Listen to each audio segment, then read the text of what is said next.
Just 4 days before the 2004 US presidential election, a newly published tape appears on the news.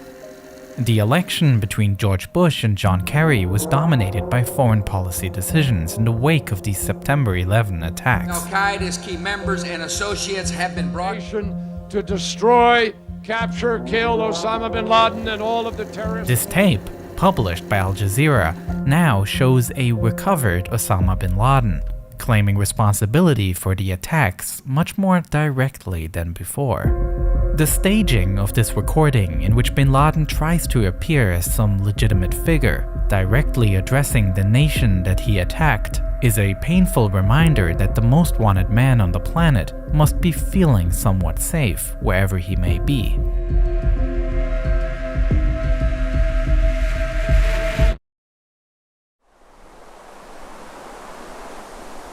At the very same time, at the CIA headquarters in Virginia, where a special unit was tasked with finding bin Laden, pretty much every lead had gone cold at this point. A situation that was even more frustrating considering that almost 3 years ago, they believed they were close to catching him. By the end of the 2001 US invasion of Afghanistan, Al-Qaeda fighters had been pushed into the eastern part of the country. Here, they barricaded themselves in the caves of Tora Bora, and American intelligence agencies suspected bin Laden to be amongst them. Supported by the Americans, local Afghan tribes fought through the terrain, and heavy airstrikes were carried out. But by the time the battle was won, bin Laden had already fled. After the fighting ended, only about 20 people were arrested, and the CIA was left empty-handed, having missed what may have been a unique opportunity to capture Al-Qaeda's leader. But at least one of the people arrested here would eventually open a lead for investigators to follow. Prior to his capture, Mohammed al-Qahtani was unknown to the investigators. He himself denied any connection to Al-Qaeda and said that he was in Afghanistan to pursue his interest in falconry. But when investigators took his fingerprints, they found a match in their system. They found out that just a few weeks before the September 11 attacks, he had tried to enter the United States. Carrying $2,800 in cash with him and traveling on a one-way ticket, the customs agent became suspicious of Qahtani and denied him entry to the country, fearing he might be trying to illegally immigrate. The investigators also knew that on the very same day, a call was placed from Orlando Airport to an Al-Qaeda telephone number in the United Arab Emirates. This number had been monitored, and the fact that Qahtani was at the airport at the same time made investigators scramble to establish some sort of connection between these events. FBI agents worked their way through piles of airport surveillance footage looking for more leads, and eventually they were successful. They were able to identify a car that was at the time rented by Mohammed Atta. Atta was the ringleader of the September 11 attacks and piloted American Airlines Flight 11 that struck the North Tower of the World Trade Center. It was concluded that Atta was waiting at the airport to pick up Qahtani. It is widely believed that Qahtani was intended as one of the hijackers of United Airlines Flight 93, which is the flight that failed to reach the attacker's intended destination because it crashed in Pennsylvania while the passengers were attempting to regain control.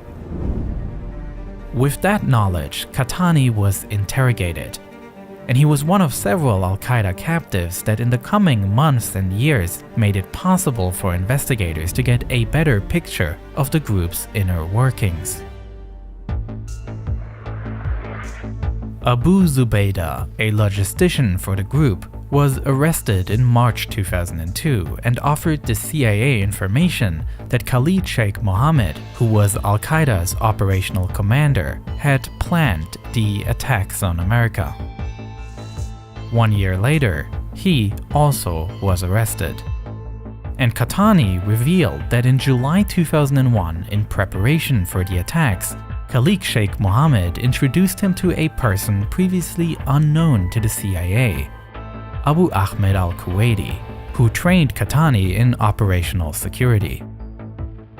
All this helped investigators to understand Al-Qaeda's structure better, with less trained operatives, a command and planning layer, and bin Laden as the leader.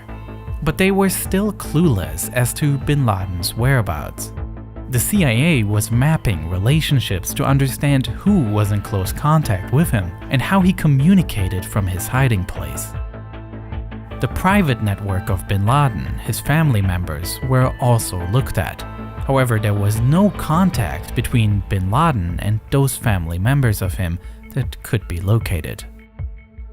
What the CIA knew was that bin Laden continued to send messages though. In the following years, new audio tapes appeared, and it was known that he was communicating with members of leadership within Al-Qaeda. The strategy of the CIA, therefore, was to look for the courier network, people that transport information. Big and tasty. War with Iran. I'm running for governor. Explode in the sky. Our congratulations on An historic victory. In mid-January 2004, Kurdish security forces arrested a man named Hassan Gul.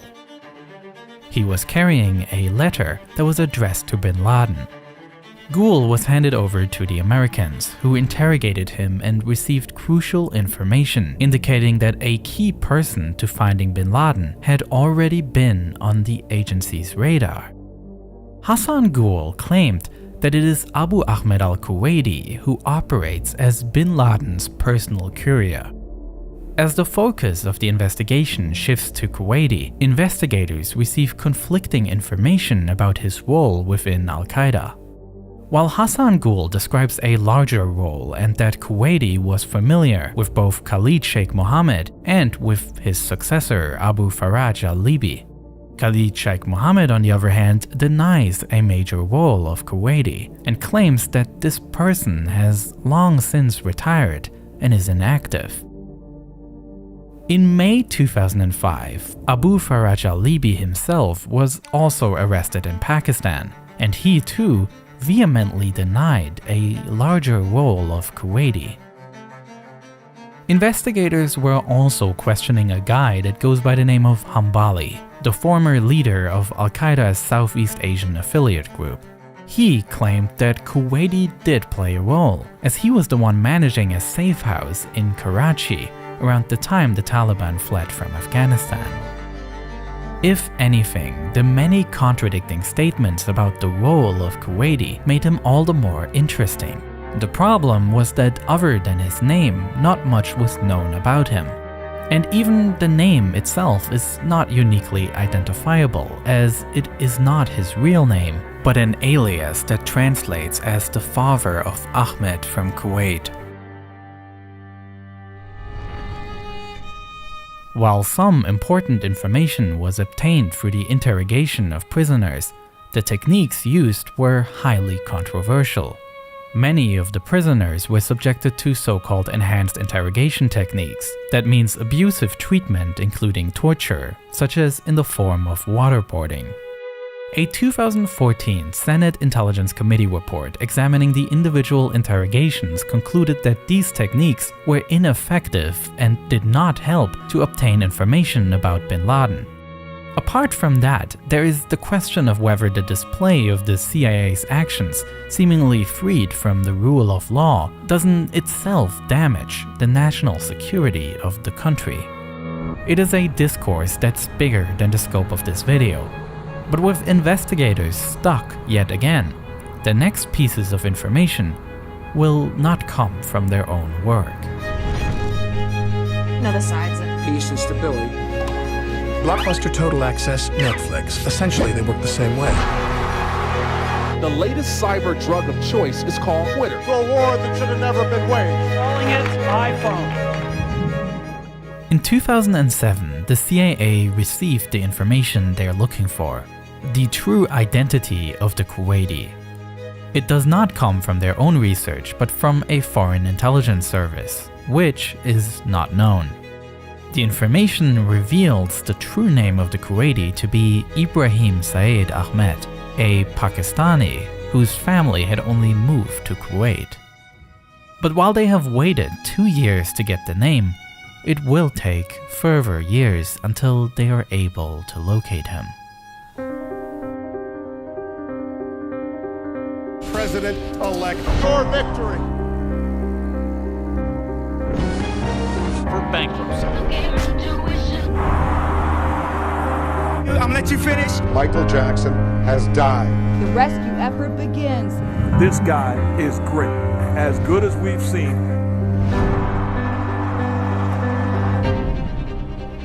In June 2010, the Kuwaiti and his brother changed the way to communicate with their cell phones, a fact that made it possible to determine the geolocation of the calls placed. The NSA had received telephone numbers suspected of being connected to Kuwaiti from a third country, which were now intercepted. Amidst the countless conversations monitored, one man stood out because he fit the profile of Kuwaiti. He spoke a mix of Arabic and Pashto, the language spoken in northwestern Pakistan. And in a conversation with a friend in the Persian Gulf, the man dodged the question of his whereabouts, cryptically replying that he is with the people he was with before. In addition, the investigators recognized that this individual goes to great lengths to prevent being tracked. His cell phone was switched off for most of the time, and it seems that he only put the battery in it when he was in the area around the city of Peshawar. As it became increasingly certain that this is Kuwaiti, efforts began to follow him on the ground. In August 2010, a Pakistani CIA agent managed to identify him in his car in Peshawar. From there, he was secretly followed on his way home.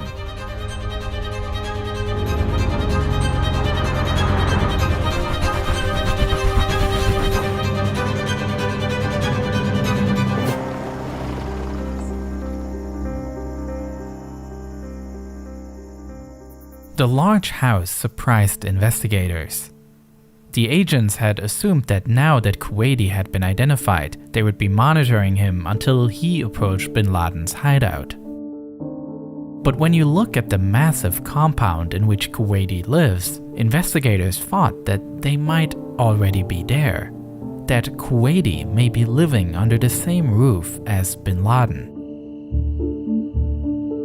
Even though Washington wasn't entirely sure about it at the time, bin Laden was located, and a manhunt that has had top priority since the September 11 attacks comes to its final stage. The task now was no longer with the intelligence agents, but with a team of special units who knew very little about what to expect when raiding this compound. On May 1st, 2011, at 11 p.m. local time, 2 Black Hawk helicopters, equipped with secret stealth technology, take off from Jalalabad airfield and head towards bin Laden's compound. The mission is complicated by the fact that the United States government had decided not to inform Pakistan of the operation, which means the Navy SEALs had to avoid getting noticed, which seems especially challenging considering that bin Laden's complex is located right next to a Pakistani military academy. The story of how this raid unfolded is truly fascinating, which is why I have produced another full-length video about this operation, creating detailed models of the mission's plan and mapping out how it played out during that night. But unfortunately, due to the violent nature of this topic, if I uploaded this video to YouTube, it would certainly get demonetized and age-restricted.